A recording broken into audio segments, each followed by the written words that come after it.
Pas facile d'arriver dans le monde trop tôt, d'être prématuré. Le service de néonatologie prend en charge ces bébés, plus fragiles que les autres, pendant plusieurs longues semaines, pour adoucir leur hospitalisation, première note de musique et berceuse qui accompagnent toute naissance. Sa jambe est une banane, son autre jambe aussi. C'est un lieu très enfermant ici, donc on est un petit peu l'appel d'air de l'extérieur. L'idée, c'est de créer un petit peu une bulle entre nous, les musiciens, le bébé, les autres personnes qui se trouvent dans la pièce. Une feuille de rhubarbe en guise de Mademoiselle, elle est née à 32 semaines, donc 7 mois tout juste. Il y avait un retard de croissance, donc elle était toute petite. Ça fait maintenant 1 mois et 1 semaine que Amaya est ici. La musique l'aide, la détend. Dès qu'elle entend la musique, hop, elle pleure plus.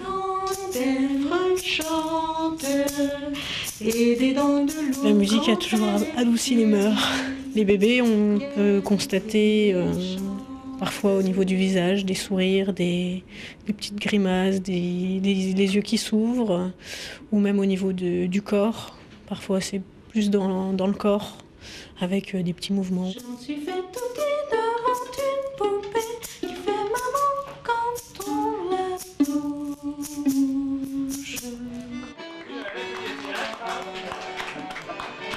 Service de moyen séjour. Ici, les patients âgés de 70 à 95 ans sont hospitalisés après une intervention, mais la plupart sont dans l'attente d'une place dans une maison de retraite.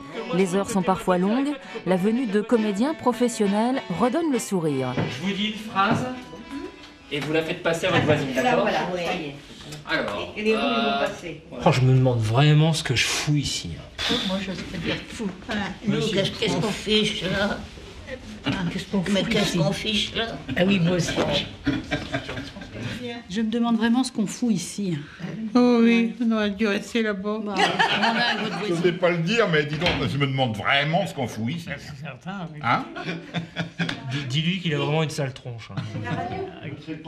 Il a une sale tronche, non? Il a une sale tronche. Hein? Ah, il a une sale tronche pour vous. Moi? Ah oui. J'ai une sale tronche? Pourquoi tu me dis ça? Qu'est-ce qu'on peut faire avec des personnes hospitalisées ? Beaucoup de cascades. Non, c'est surtout parce que comme vous l'avez pu constater, ils sont au niveau mobilité, c'est plus vraiment ça, donc c'est sûr. Donc c'est surtout travail sur l'imaginaire ou sur l'échange aussi, faire circuler une phrase, voir les différentes personnalités qui peuvent s'exprimer au travers de cette phrase. Et donc par moments, ça crée aussi des quiproquos parce qu'il y a aussi des personnes qui sont malentendantes. Dites-lui, qu'est-ce qu'il a une sale tronche. Oui. J'aime bien la Picardie. Ça sort du cœur. Ça crée des situations très burlesques et très rigolotes. Et souvent, l'imaginaire part très vite en réalité. C'est de la vraie improvisation. Pour nous, c'est un exercice formidable parce qu'ils passent très vite du 2e degré au 1er degré. Du coup, ça crée des situations très incongrues, très belles, très marrantes. Très... Moi, ce que je préfère dans le pot-au-feu, c'est les poireaux. J'aime bien les poireaux, mais bon, ça a tout un tas d'ennuis aussi, alors. J'ai passé une bonne après-midi parce que je pensais pas. J'étais plutôt triste et là, ça s'est bien passé. Ça a changé ma tête. Michael, lui, dirige une école de cirque. À l'hôpital, il intervient comme clown dans 4 services de pédiatrie à raison d'1 fois par semaine. Il arrive toujours par surprise dans les chambres et là, place au rire et au sourire. Docteur Mickey, docteur en clown. Bonjour mademoiselle. Maman, tu vas m'aider, hein? Je vais pas te demander grand-chose, hein.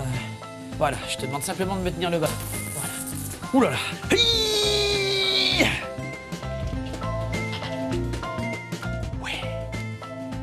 J'amène la piste avec moi. Ces enfants-là ne peuvent pas voir du cirque, alors c'est le cirque qui va... Hop, pardon, voilà. 2, 3. Le clown passe beaucoup plus rarement qu'une infirmière ou qu'un médecin. Et je pense que c'est cette rareté-là aussi qui fait la richesse.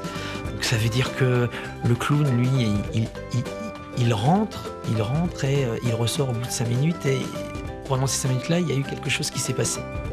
Bonjour. Ça apporte un peu de fraîcheur dans le service. Salut petit bonhomme. Ça permet aussi, le fait de casser un peu le rythme comme ça des soignants avec quelqu'un qui intervient, qui est quelqu'un d'extérieur et qui apporte quelque chose de nouveau. C'est sûr que oui, ça permet d'accepter l'hospitalisation. Allez, juste le temps de lui faire un petit cadeau. Est-ce que vous connaissez en fait la maladie, la pathologie des enfants, vous en tant que clown?